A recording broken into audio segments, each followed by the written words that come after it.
Welcome to 0 to 60. I'm Matt McChesney. I am the owner and operator of 60 Football Academy and 60 Equipment. Played at the University of Colorado from 2004. 6 years in the National Football League on both sides of football. I'm Matt McChesney. This is 0 to 60. That is Coach Prime. We are at the University of Colorado. Brother, thank you so much. All right. 0 to 60, we're rolling.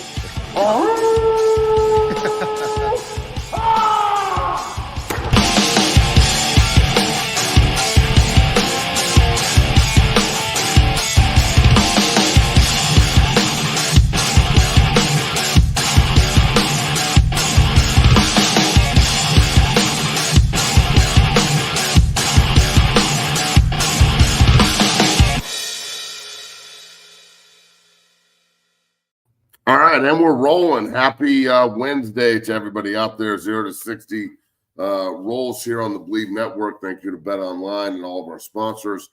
Bailey's on the ones and the twos. My man Bucky, Deion Jr. is going to be joining us here in about 10-15 minutes. They're just finishing up practice and meetings and whatnot.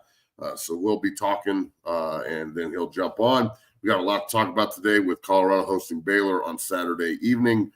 To open up Big 12 play again, which is pretty kick-ass. I didn't think that we'd get 2 Big 12 openers in history, but hey, you know, it happened in 96, and now it's happened in 2024. So, Bailey, let's pay some bills, and then we'll get rolling, baby. Let's pay some bills. The show's brought to you by Bet Online. Bet Online is the world's most trusted betting platform, your number one source for everything football. Bet Online has every stat, every matchup, and even live odds and spreads to bet on during the games. Think you know your stuff? Get in on our $200,000 mega contest and pick 5 games against the spread every week for your chance at weekly prizes and a share of $200,000. When the game's over, head on over to our online casino and get in on a game of blackjack or poker, or unwind with one of our over 150 slot games. Head to the website today to get in on the action. Bet Online, the game starts here. Man, Matt, before we get into it, couple topics to knock out here.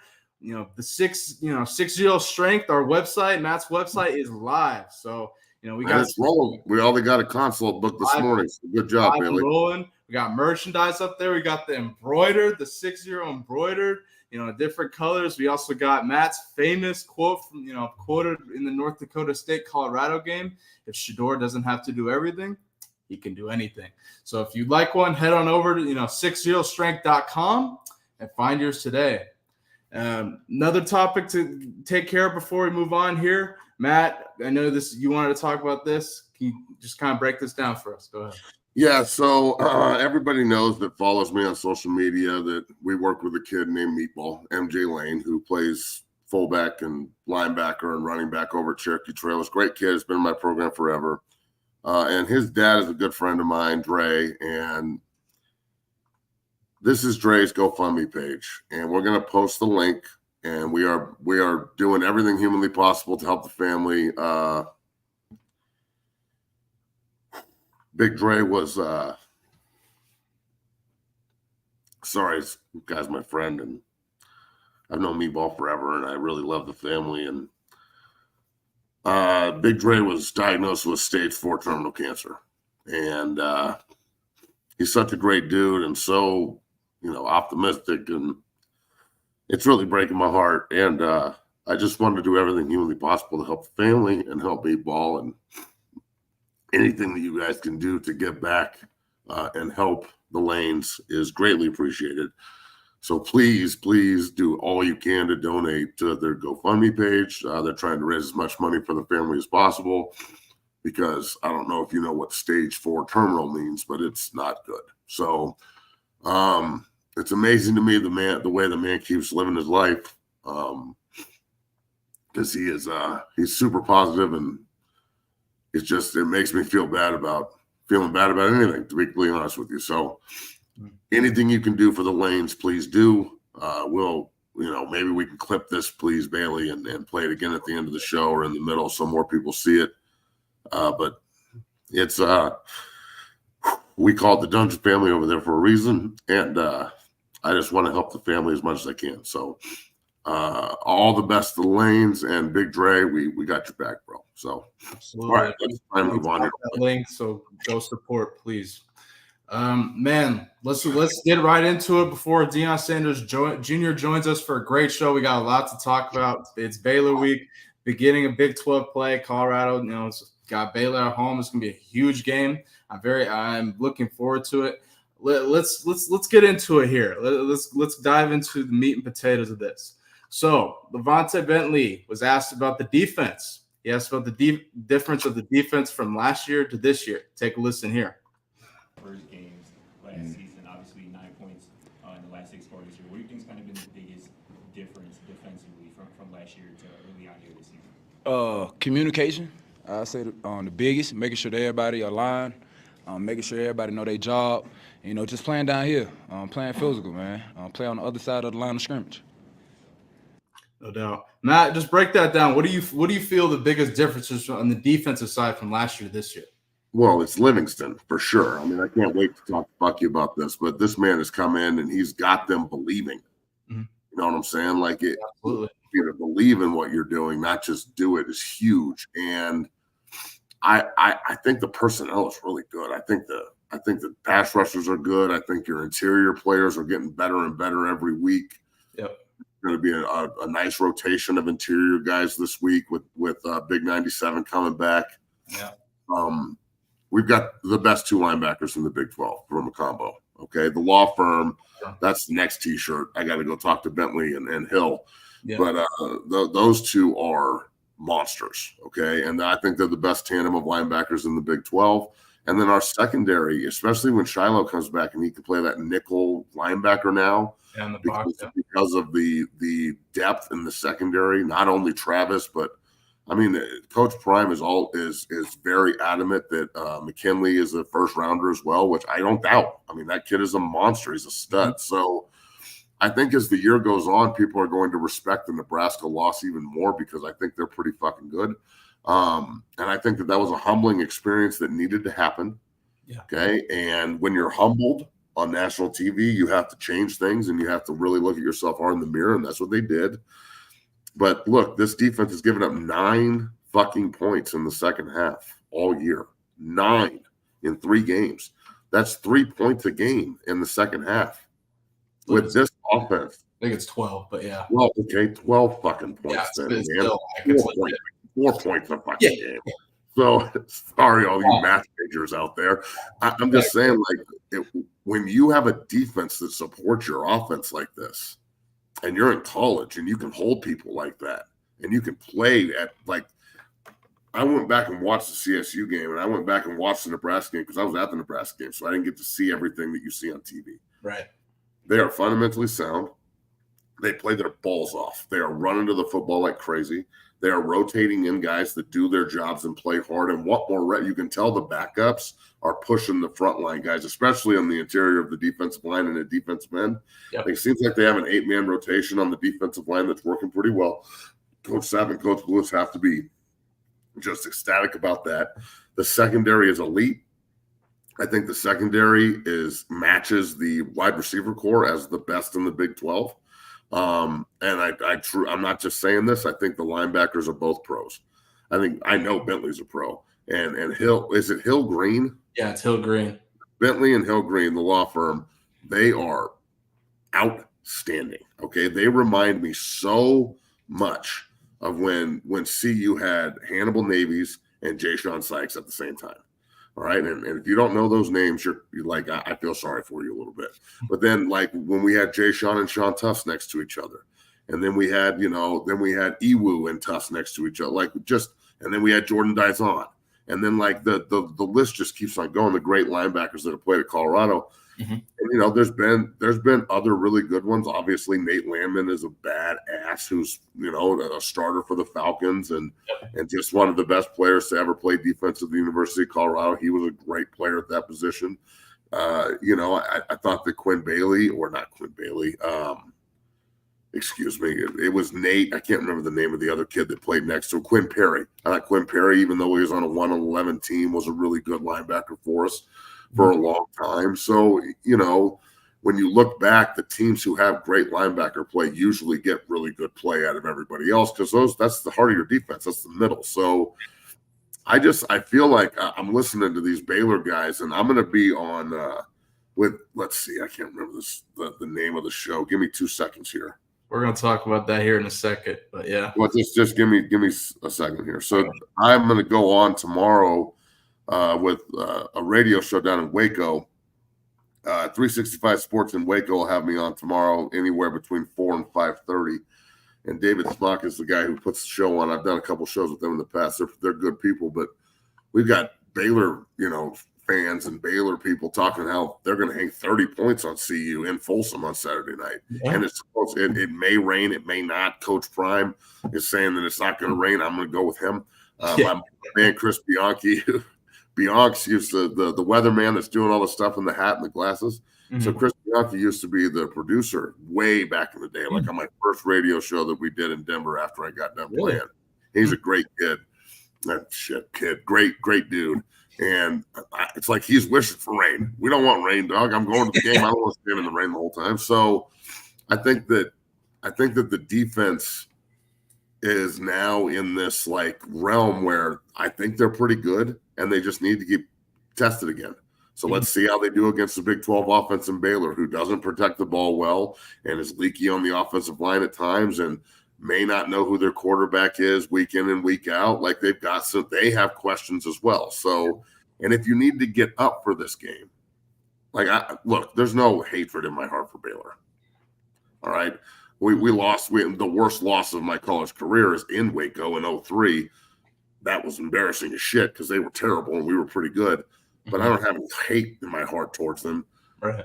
I will say this. They definitely don't like the University of Colorado. They didn't want us to come back to the Big 12. So I think that this is a good opportunity to just put the rest of the league on notice. That's what you have to do on Saturday night. And that's what I expect the defense to do. Mm-hmm. If they are this talented, and I'm looking at the roster right now and I'm going, okay, Travis Hunter's the first pick of the draft, in my opinion. If you don't see that, you're blind. McKinley's a first rounder. Bentley's a pro. Hill Green's a pro. Both the defensive ends are pros. And that's just 4 guys off the top of my head. Mm-hmm. I know I'm forgetting a ton of other. Shiloh's a pro. There's 5. Yeah. So I mean, it just this you can't. It's just like the offense. You can't be surrounded by this much talent and have these many good players and not play well, especially when everyone's motivated.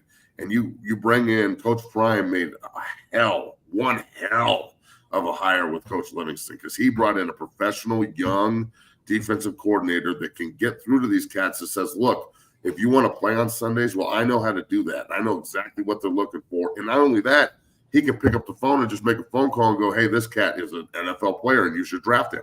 Mm-hmm. So you've got the biggest asset in the world sitting in your corner over there playing or rolling the defense. And his adjustments are outstanding. The second half adjustments for the Colorado Buffaloes on defense warms my heart, and my heart's dead and cold. Okay. So I am so excited by what I'm looking at on defense. They haven't had a defense like this since 2016. And I think we're better than that defense. And that defense was laden with pros. Tedrick, Chidera, KO. They had Jimmy Gilbert. They had Tupou. They had dudes everywhere. Mm-hmm. So I think that it's an even better defense than the 2016 defense that won the South in the Pac-12. It's a better defense than the 2004 defense I played on. I mean, this defense is legit. So let's see how they play against a Big 12 opponent. And look, Baylor, if you want to take CU lightly and you feel like it's all clicks and so on and so forth, not that they've said that. The Baylor players and Baylor coaches have been very professional. They don't want to give us any more cannon fodder than they need to, but at the same time, the rest of the country sure is pouring it on. Mm-hmm. Yeah. I mean, holy shit, fine bitch is talking again, and everybody's got a problem because Coach Prime's right, by the way. Mm-hmm. I was listening to Altitude this morning, and Vic and Mosier and Kane are talking about how the media's not jealous and people that aren't offended and jealous of these kids are making money. Really? Because all I hear from Coach JB to everybody I talk to, every show I'm on, everyone's talking about why do these kids get paid, NIL's destroying football. It seems to me like everybody's just mad you're not playing in this generation. Yeah, amen. And media members include not just journalists and guys who didn't play that write. Media includes all the ex-players that are in the media that are doing this. Yeah. So you can't tell me that there's not some jealousy involved. And we're going to talk to Bucky about it, and I'm sure that his opinion on it will be mine, that they hate us because they ain't us. So speaking of Deion Sanders Jr., hey, he's here. Let's go ahead and get right into it. You know, the brains, you know, behind Well Off Media, Well Off Forever, you know, giving you that behind the scenes look of Colorado Buffaloes football. You know, let's go ahead and bring him in. Welcome to the show, Deion Sanders Jr. Thank you for joining. How you doing, brother? What's up, man? How are you? Good. Happy Wednesday, my friend. Yep. Happy Wednesday, my brother. So I got to give you your flowers, dog. And I got to give everybody their flowers. That was impressive as shit on Saturday night. So congratulations to you and the team. I know you guys have already moved on, but we haven't talked since then. And from a defensive standpoint, from Shador chopping them up to Travis having a Heisman evening to the running game putting 109 yards rushing on him to the changes that we saw, the progression. It's all what we talked about during the week leading up. And it was incredibly awesome to see, bro. And I mean, the way it unfolded, I don't know if it could have unfolded better. I mean, I was damn impressed. So congratulations to you and everybody up there. Congratulations you too. Y'all part of it too, bro. So we got to share. We share the win together. All shoulder to shoulder, as we say. So look, I wanted to get into this right off the bat. I know Bailey's got some questions too, but you know, being there every day and watching this defense get better and better and better. We'll talk about Travis and Shador here in a second. Everybody knows they're unicorns. Yep. But this defense in the first 3 weeks has really shown me something, especially after last year and how leaky we were. And we played hard, no doubt, but I don't know if we had the personnel to run what Coach Hart wanted. And then Coach Lemington stepping in and really taking over the defense. Bro, just tell me what you think about this defense, especially those two linebackers, because they are mean, bad motherfuckers. No, you know, Bentley has gotten actually way, way better, man. And we even have linebackers on the bench that aren't playing that's pretty good also. But no, Coach Livingston, he makes adjustments, man. He's good at what he does. You know, if he sees something's not working, he switches it up. And you know, he handles it. So but the defense is just doing their thing. The only thing we need to work on for sure. I mean, we need to work on everything in full. Don't get me wrong, but we just got to get more pressure. We got to get more sacks. There's like, you know, on Saturday, we could have had like 6 sacks. Could have, yes. Like, bro, just tackle them. Just grab them. You know what I'm saying? Just grab them, bro. You're right there. But yeah, we can't just keep letting the quarterback, you know, just keep extending the play. We can't keep doing that every freaking game. Yeah, so, we were losing contain a little bit, but I did love the hustle. Like that's one thing, being an ex-defensive player that moved to offense. I always watch hustle and pursuit, and like the last guy, if he's on the ground and he's up and running, like you've really got something. And this team, from the reserves that come in to the starters, and really what set it off for me, bro, and it gives me goosebumps talking about this shit, is at the end of the game, when the game's pretty much over, and they bust a long run and 12 turns and runs 65 yards and tries to like punch the ball out and tackles dude at the 3. They ended up scoring, but I'm looking at that and going, okay, if the unicorn, if the baddest man alive playing football right now, number 12, Travis Hunter, is going to give that kind of effort at the end of the game, how can anyone sit in the team room and not match that effort? No, for sure. And bro, it's funny, after the game when I was editing the footage, I'm like, bro, I looked at my bro Keenan, I'm like, bro, this is a hell of a play. This is like right after Travis just scored. That's kind of crazy. And yeah, I think we're starting to gel together as a team more. You know, it's different things I saw, even out of my brother. I saw him on the sideline when the defense was out. Like during the timeout, when the defense on the field, like motivating, he's in the defensive huddle talking. I'm like, okay, this is pretty cool. Like, you know, with the transfers, it does take them a minute to gel I mean, we've been a team, but like to really just be used, instead of like trying to beat each other out to get the starting job, okay, now we're on the same team. So, you know, it's coming like, together. Yeah, now it's pretty cool to see. Not just offense with offense, but okay, everyone's becoming just one. So yeah, it's pretty cool to see. So I wanted to get one more in here on the defense before Bailey has a question, and then we'll move over to the unicorns and how well the offense played. So I know Shiloh's out, and you know no one wants to see somebody get hurt like that. But at the same time, it opened up the door for for 24 to step in. What's his name again, Bailey? Hodge. Yeah, dog. I can't remember anybody's name. That's CTE Yeah. right there. Hodge stepped in, and he looks excellent. And Solomon Craig Yeah. was out there laying the wood, and McKinley, obviously, and Travis, and just the array of different DBs you guys roll in. When Shiloh comes back, that gives him the ability to play in the box as a nickel safety, too, if they wanted to. And then you're talking about you got Bentley, Hill Green, and I named them the law firm, and they're just serving subpoenas. And then you have the potential to put Shiloh on the same second level. Have fun running a crossing route against those three. Yeah, no, it's we got some people, man. We got some people. It's just putting everybody in the right positions, and just playing as one, and just creating a scheme that fits everybody the best. We definitely have some people, even on the offensive side of the ball. You got Miller on the sideline. He ain't really played much this year, and he's a dog. We saw that He's a last hell year of a versus USC. So it's even Wester at linebacker 25. He's pretty good too. It's just a lot of people out there. Like we have the thing different about this year. Last year we didn't have any depth last year. Last year it was hard. It was hard to punish somebody last year for being late because it's like, what are you gonna say? They're not gonna play this week? They have no Exactly. choice but to play this week. You know what I'm saying? And I'm glad you brought that up. When I Yeah. was playing there, if you didn't do your job, they replaced you with another guy that was going to the league. And I feel like that's happening now in Boulder again. You don't do your job. You don't want to play hard. You're late. You're not going to do your end. Well, we got another guy that's right behind you that's probably going to do his. We didn't give any love to Stoudemire, but he played his balls off the other night as well. Yeah, for sure. Bailey, I know you got a couple questions. Spit one out there, and then we'll roll over the offense.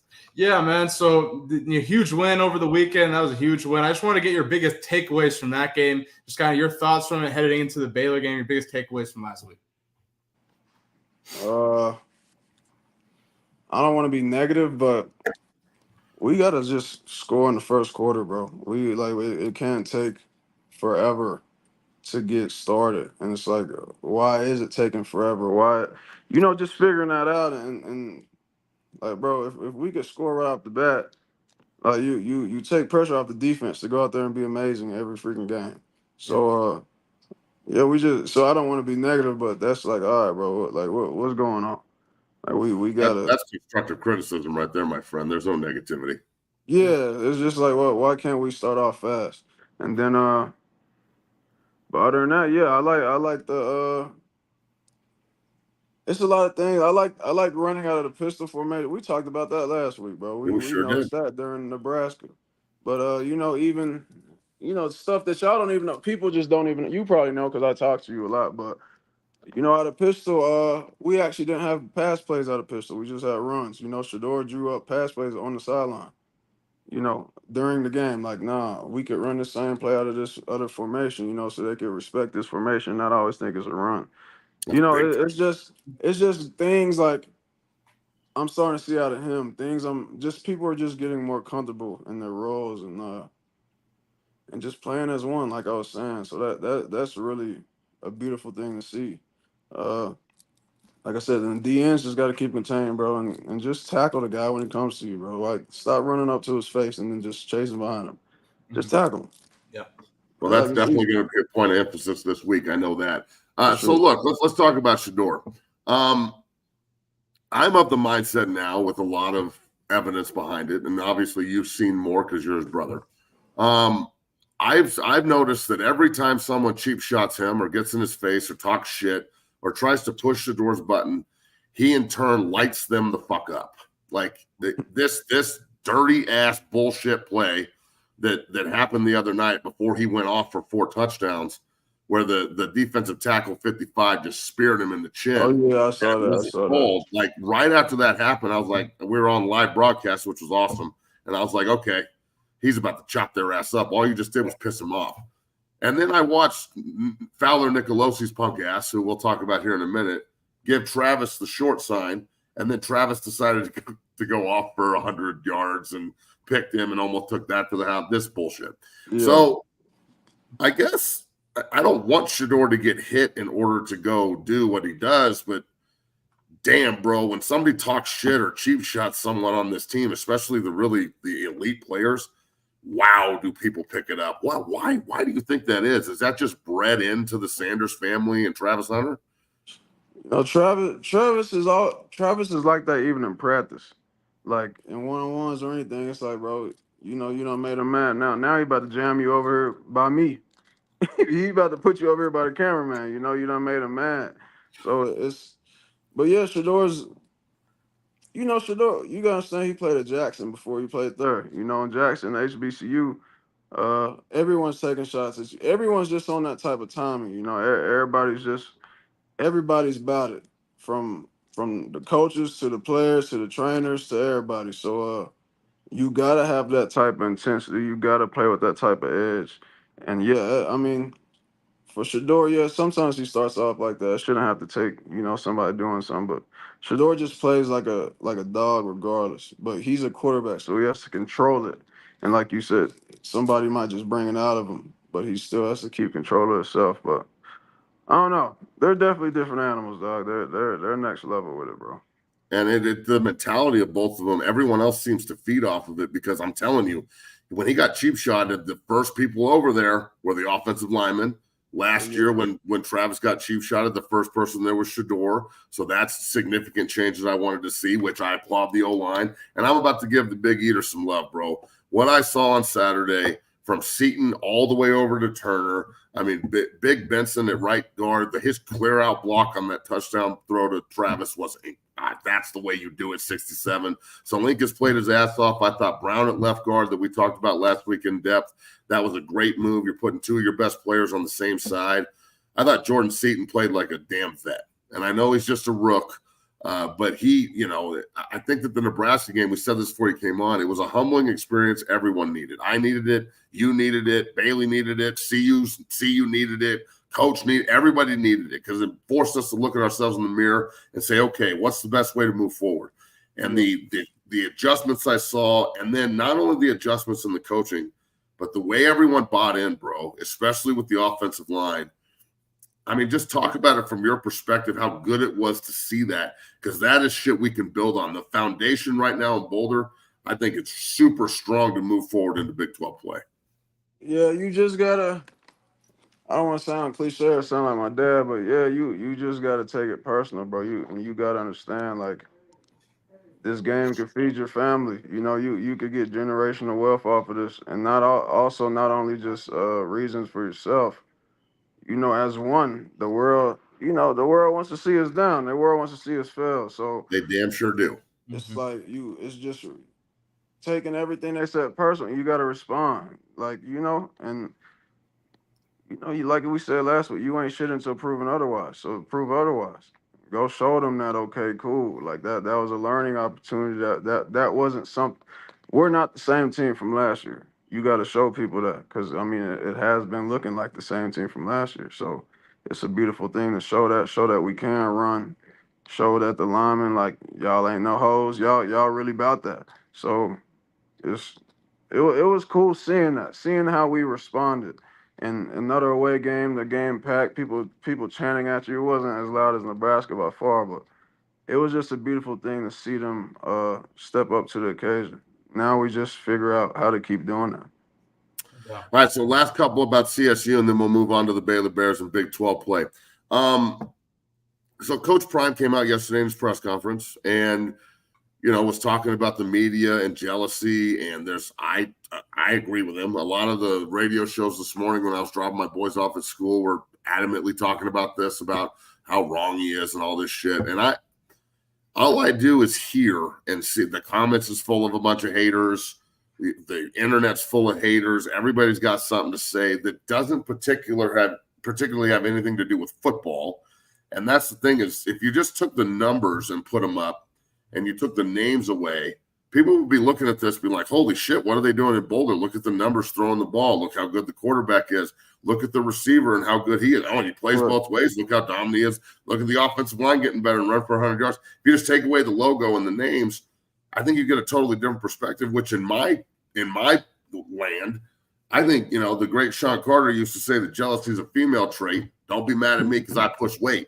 So I look at this whole thing and go, ex-players from Danny Cannell to Coach JB to just the list goes on and on. Everybody's got.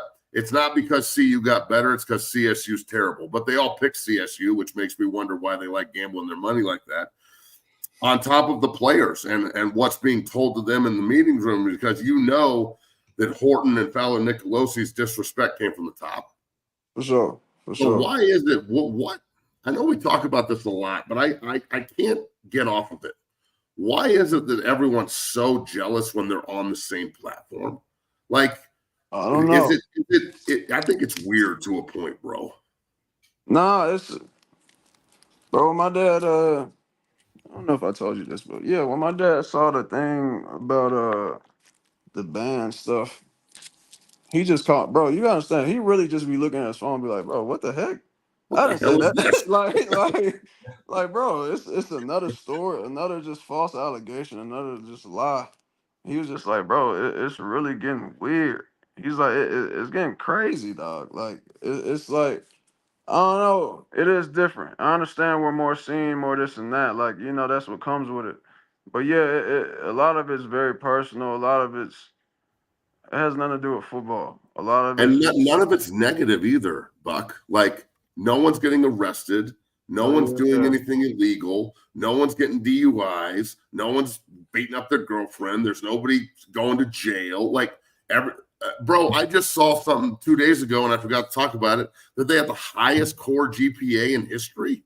Yes, sir. Oh, come on, that's big time. Why don't people celebrate any of this stuff? Why is it constantly just, oh, well, this is never going to work. This is a gimmick. Blah, blah, blah. Again, you hate us because you hate us, but you also can't replicate it. So it really bothers me that there's never a light shined on any of the positive stuff.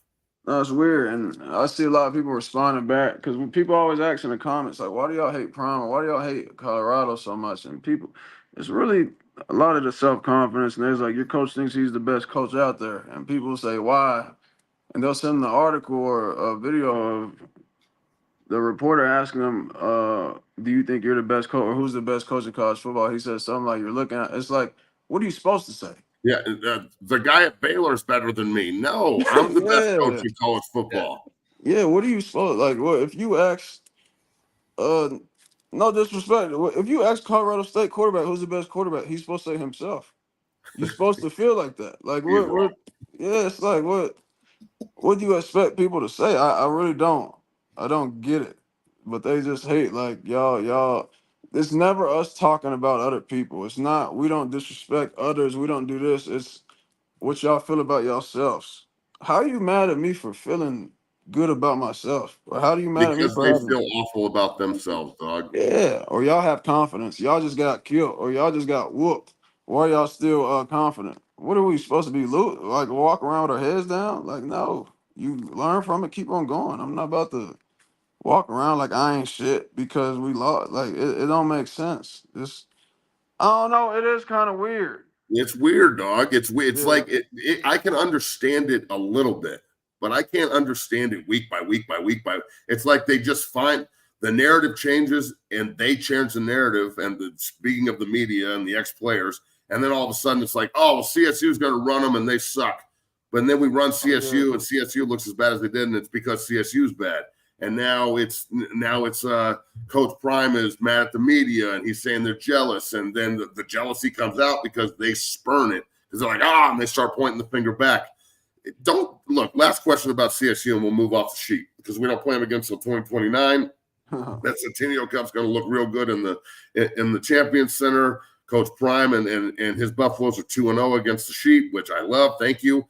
Don't you think it's like a PSA, public service announcement to the rest of the country to kind of shut up when CSU and Horton and Fowler Nicolosi go out and talk as much junk as they did, to go out and perform like that? Have you ever in your life seen somebody talk that much and underperform at that level? I mean, I'm sorry, but I wouldn't shake his motherfucking hand either for all the bullshit he said about the team and the family. I mean, give me a break.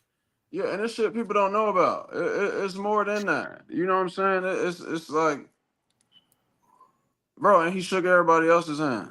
He shook the coach's hand, the player, all the other players. It's Yapping just like, everybody else up. Yep. and bro, even pregame, Colorado State posted it themselves on Twitter. The same crowd I was showing that was saying "F you Shador, Daddy's money." Bro went over there and hyped up that same crowd. You know, getting to say the same things when we out there warming up. So it's like, bro, no, I don't want to shake your hand. And it's people's like, they try to compare it to boxers and whatever. Bro, boxers got to sell a fight. That's why they talk shit to each other and then shake hands afterwards. Because it was never anything personal, never anything like that to begin with. They're just selling their fights. This football stuff, it's like you could have said anything about whatever, but it's when people don't. I feel like people don't understand. Say you're getting a question asked about football, or you're about to play Colorado. If you talk about, okay, just like you said, when it's football, you can understand some of the stuff they say. It's not hate. Like when people were after we got our ass whooped by Nebraska, it's y'all look like the same team from last year. Y'all aren't, the play calling is terrible, whatever. I'm like, bro, they right. That's not hating. That, bro, I was about to say the N word. I'm tripping. I was about to say it's not hating. Like, Not good, Doug. yeah, I was about to say, man, I see the same thing. I do. I see the same thing y'all see. Like, that's not hating. But then when you derail and start saying, yeah, they think just because all their followers, who said anything? Like, now you hating, bro. Nobody said nothing about none of that. We don't wear shirts that say, hey, we have more followers than y'all, we're gonna win. Or hey, just because we're these people, or just because. Nobody says that. So when you start going and derailing and going in that direction, it's like, all right, bro, now you just talking crazy. Now you just hate it. Now I mean, you just it's got to sound like blood in the water to everybody, right? When that, I know behind closed doors, when they start talking like that and there's no response, which I love that there was no response. I loved it. yeah. No one said shit. It's got to be blood in the water. Like we got these motherfuckers beat. I've said it all week. The more they talk throughout history, they always lose every time they talk, and they did it again. No, for sure. And people, and like what I just said, people always say we talk, but we don't talk stuff about opposing teams. We don't. You're talking about yourselves and the We just program hype and ours. all this Yeah. shit. We remain confident in ourselves. We never say, "Oh, this team we're about to play against isn't good," or they only. No, we don't ever. Nah, we don't talk down on anybody. We just talk up on ourselves. We say we can be a national championship team, bro. It don't matter who you are. Every high school thinks they're going to win state. Every college thinks they could go to the national championship team. So it's like, well, y'all boys talking about y'all can win the national championship. That's how you supposed to feel. What are you supposed to go coach and tell the team like, yeah, if we just do no, bro. The goal is national championship. That's everybody's goal. So it's like Facts. I don't. It's like people. It's like people don't realize. It's like if they said the shit they be saying out loud, it's like I feel like they'll feel just stupid because it's like, bro, how else are you supposed to feel? I'm not sure what y'all expect, but I don't, but it's a lot of losers in the world. You know what A I'm saying? lot of losers in the world, my friend. There's a So new T-shirt. yeah, it's a loser mentality. So A nah, it's a lot of lot of losers losers. in the world, my friend. That is damn straight. All right, Bailey, let's move on to Baylor. If you got any questions, shoot one. Yeah, I just wanted to look ahead to this game. Obviously a great victory last week. I just wanted to get kind of your keys to victory. What does Colorado got to do to be successful this weekend against Baylor? Bro, we just gotta be us. Offense just has to freaking score in the first quarter, bro. Yeah. You know, I don't want it to just be 7 points, but even if it's just 7 points, you gotta freaking score in the first quarter, dog. Defense, keep doing your thing. You know, off the phone, I'll tell y'all more. But on here, just just learn, just do what you're taught, bro. Do what the scheme is. Look at what we studied and just do the damn thing, you know. But offense, you just gotta score, bro. Play your game, score, block. It is what it is. Absolutely. So Baylor's coming in. It's the return to the Big 12, which I could not be more pumped about. I know it's not the same conference, but what conference is these days? It's another night game, 6 p.m. UCF just got picked up on national TV, so obviously somebody wants to see us play. I know this is just another game, but it's also not just another game. This is a return to a conference that we used to dominate. And, we didn't win every Big 12 conference title that we were in, but if you look at the list right now of like teams that have played in Big 12 title games throughout the history of the Big 12. Well, we played in 5, and that's I think that 4 or 5, and that's leading like the Big 12, and we're coming back to it. So, is there any push to the history of the Big 12 and what's going on, or is everyone focused just simply on one game at a time, beating Baylor on Saturday, and then focusing on going to Orlando? I mean, sort of both. That's what we have people for you for. You know more history than us, So we get you up there, and that helps out a lot, because as a head coach coming in, you learn about the history, you learn about this. But listen, if you can't get it done right now, your ass gonna be fired. So so it's like you look week to week, but you also you got to stand firm in that history, everything that you guys have built.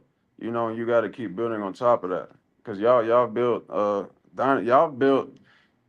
things and greatness in places that we want to go. We're trying to get like y'all, how y'all were back then. So yeah, it's a little bit of both, but definitely, last year we only won one conference game, so it's like we gotta do better than that. That's pitiful.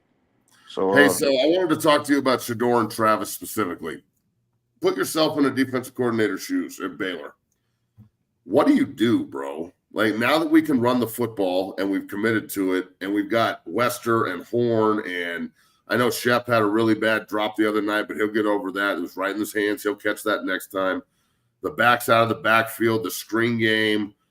I mean, the fact that they can run the ball out of 10 personnel, 11 personnel now, and throw the ball with such, I don't know if you can pull up the throw, the second touchdown. I think it was Bailey where Shedeur put his foot in the ground and just rocketed it to Wester between 3 guys. That's a fucking John Elway throw. I remember that. That's that throw. Like it, I jumped off myself for that shit. Was incredible. Yeah. So how would you go about trying to stop Travis Hunter?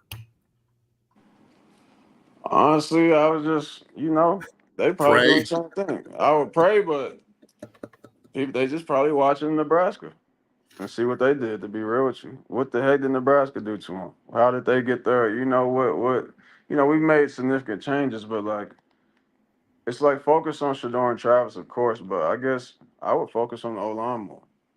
Look at that. No, that's not the one, but that was also a good throw. No, for sure. But yeah, focus on the O-line, because Shadeur's not going to be able to get it to Travis if the O-line can't do their thing. So I'm sure. I mean, and we all know that. The world knows that. That's what other teams are definitely looking at. Like, let's try to rattle the O-line. Let's see if they actually did make improvements. And we know that. We're ready for that. So it is what it is. And a couple more questions, we'll get you out of here, brother. Coach Lodeholt, going back to the offensive line. He's a Colorado kid, went to Fountain Fort Carson, played junior college, and then went to the ultimate school of college football offensive line, which is Bill Beatonbaugh at the University of Oklahoma, who we got Deacon and Big John going out to Oklahoma this weekend. Bill Beatonbaugh is the shit. He's one of the best offensive line coaches in history. And Coach Lodeholt not only played for him, but then went to the NFL, set the market at right tackle there, played his ass off, went back and learned under Beatonbaugh. What has Lodeholt brought to that meeting room? I know, but from your perspective and everybody watching here, all 2,300 of them, what has Coach Lodeholt brought to that meeting room and brought to those guys that they were missing? He talks something different. He could speak their language, and he could relate to the players a lot. He knows how to bring greatness out of them. He knows how to bring their best out of them. He doesn't just have super high energy, but he has high energy though. It's not the defense coordinator has it. His energy's high as hell. He running around. If you get a pick in practice, he's running to the end zone with them for a pick six, like stride for stride. Coach Loho's not doing all that, but he's definitely bringing greatness out of each individual person. He watches the film one-on-one with a lot of the people. And if it's a situation like, bro, if you feel like you should start in front of the man and the person in front of you, cool, let's go watch the film and see if that should happen. So he's real. He's a real person. Can't say real N-word, but yeah, he's You say whatever you want, dog. yeah, This is an adult show. You can say yeah, whatever the fuck you want. Yeah. All yeah, right. but So he's last real. question. I believe that there's going to be a time this year where Shador and Travis are battling for the Heisman on the same team while they're battling the other team to win and to progress. I believe it. When and how does the Heisman campaign take off? Is that for the national media, or does Rick George and everybody have to come together and go, okay, now we're going to start pouring resources into Travis Hunter for Heisman, Shador Sanders for Heisman? Because look, I love Shador, but I don't know how Travis isn't the front runner for the Heisman right now. I've never Oh, for seen sure. anyone play football like 12 plays. Yeah, it's different. Even when we do get our ass whooped, Travis is still doing his thing. Like Still balling. for sure, for sure. And it's never any just stories surrounding him. He has a clean cut, perfect image, you know. So it's like I don't know, but it's like I just don't even know if they care about it themselves, though. Like I was talking to That's Travis. why they'll win it, bro. That's why. Yeah, I was bro on the bus on the way to that scrimmage. I told you before. I was talking to Travis for like an hour because it was traffic the whole way there. And Shadow was like, "Bro, goddamn, y'all talking the whole time, bro. I'm over." He's on the seat across from us trying to sleep, and we just having like a heart-to-heart conversation. We was talking about the Heisman, and he's like, it's one of those things. He was like, it's one of those things that like, he's like, it's still crazy that they're putting my name in those conversations because he's like, growing up, it's like it's there, but it's something you never really think about. Like it's such a like a crazy honor. It's such a crazy thing. He's like, bro, you want to win it, but you don't really just in your mind You don't think think that you're about it. gonna. Yeah, you don't really Yeah. just think about it. You don't think you're gonna win. It's just like, bro, I'm just doing what I'm here to do. So it's like Shador doesn't care about it at all. It's just like they just want to win. They just want to play their parts. They just want to win. They just want to have everybody's back. Make the university look good. And if they can make themselves looking good while doing it, that's what it is. But I don't know. I guess that's for us to do the Heisman That's campaigns. damn Yeah, straight. yeah. Absolutely. We do the marketing for it and let them keep doing what they're doing. So I'm Well, gonna play I'll my be part. pushing hard Yeah. for that, bitch. That's for damn sure. Shador and Travis for Heisman. Maybe we could get a co-Heisman. Yeah. All right, Buck. I appreciate you, brother. I will see you on Saturday. Me and my family will be up there. I can't wait to see you. We'll have a bunch of Dutch family guys up for recruiting. Tell Devin to get at me when you see him. And then I'll call you later this afternoon and talk shop. Really appreciate your time again, brother. We'll have you on again next week after yeah. a huge dub against Baylor on Saturday night. Oh yeah. He probably gonna do it in person next week too, y'all. So y'all, Woo! I'm gonna be up in Boulder next week, boys. So just hold on to it yes. That'll be real fun. was supposed to be this week, but a lot of Okay. bullshit. Yeah. So next week. Sickness and health, and I didn't want Yeah. to get everybody sick, and I'm a little under the weather. So I'll wait until next week when I'm feeling good, and we'll get up there and get that done. So all the best to you and your family, and I will see you guys on Saturday evening. I can't wait for that ass whooping, brother, and enjoy your day. Look, I'm gonna call you in like 30 minutes too. Cool. Peace. All right, Thank man. you for joining. Man, that was great. Thank you for Deion Sanders Jr. for joining. That was awesome. Matt, we talk about that a little bit.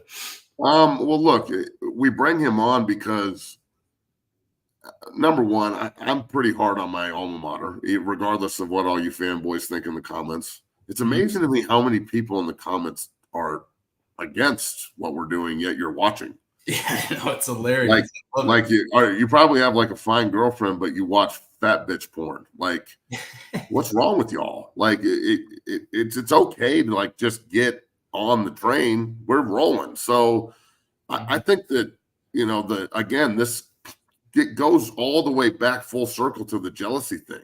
Yeah. Like, usually your biggest fans are your biggest haters, dog. Like a hater will listen and watch way longer than a fan. Your haters are your biggest. A fan knows that they like you and they know they're on your side. A hater wants to sit there and just listen to you so they can make, oh, fuck that. Oh, you're going to go 3-8. Oh, you're going to go 4-8. You're going to go 3-9. You're going to go 0-12. Well, they've only run 2 games, so that one's out. Like, it's the same as arguing with Coach JB on Monday. Well, they're 6-9. Well, no, they're actually 2-1. Yeah. You know what I'm saying? And like, I'm not calling him out. I'll be on his show Friday. Him and I, that's my boy. Like, we have competitive banter back and forth. I do not agree with him on 99% of shit, and he doesn't agree with me on 99% of shit, but we're still homies. Exactly. So I wonder what it's going to take. The same thing I asked Coach JB the other day. What's it going to take for everybody to see what I see? I mean, I respect the shit out of Nebraska. I think we needed that humbling, and I'm not the only one that think we needed it. I agree. So what's it going to take? Like, I think Nebraska is going to whip Illinois' ass on Friday night, okay? And I think Illinois is pretty good. Bielema's got them rolling. They play really good defense. And that's going to be a hard game, but I think Nebraska will win. And then after that, I think they have the potential to be 7-0 before they host Ohio State. So that's going to look like a pretty good loss if there is such a thing. Mm-hmm. And then rolling into the Big 12, Baylor's a good football team. They're going to give us some trouble on Saturday night. We got to be ready for them. Yep. UCF in Orlando, that's going to be a fucking war. Right? They beat TCU on the road. They gave up a lot of points, but they also scored 35. Sure. They had a chance to lose at the end of the game because TCU missed a field goal, but again, they pulled it out. Gus Malzahn is very physical. They love to run the ball out of that RPO spread system, and they do it very well. So that's a very interesting game. And then you hit the bye. So these next 2 weeks before you go into Kansas State after the bye week are so important. And I love that they're going week by week. I love that there's depth on the team. I love that guys are pushing each other to get better, not just pushing each other for spots, like Bucky just said. And, you know, like, I don't care if you think I'm a homer. The pride and tradition of the Colorado Buffaloes will never be entrusted to the timid or the motherfucking weak. Yep. So I bleed black and gold, dog. I'm not a homer. That's my home. So I'll never turn on them. I didn't turn on them when they were 1-11. Remember those stories of standing on the sideline when they were 1-11 and having fans walk up to me go, why are you still here supporting this? So when it gets good, I can still support it. So I'm not a fucking two-face. Yeah, absolutely. So I'm not Harvey Dent, homie. That's why. Because I'm always going to support. So Saturday, we're locking the fucking gates on Baylor. Welcome back to the Big 12. We come. And we're going to treat them like we used to. Coach Barnett used to say, kill the bear. Saturday, we're going to kill the bear. Exactly. Have you ever seen that movie, The Edge? No, I haven't. Okay, well, tomorrow I want you to have the clip from The Edge with Anthony Hopkins and Alec Baldwin up. Then when he says, today, I'm going to kill the motherfucker. We're going to kill the bear. That's what Coach Barnett used to run all the time when we played Baylor. And it just came back to me here. We're going to kill the bear. So I love football, bro. And look, in actuality, it's just a game and it's entertainment and shit, but it is big in the grand scheme of things. So, look, I don't know, man. What do you think, Bailey? Fuck. Man, I'm really excited for this game. I've watched Baylor a little bit throughout this season.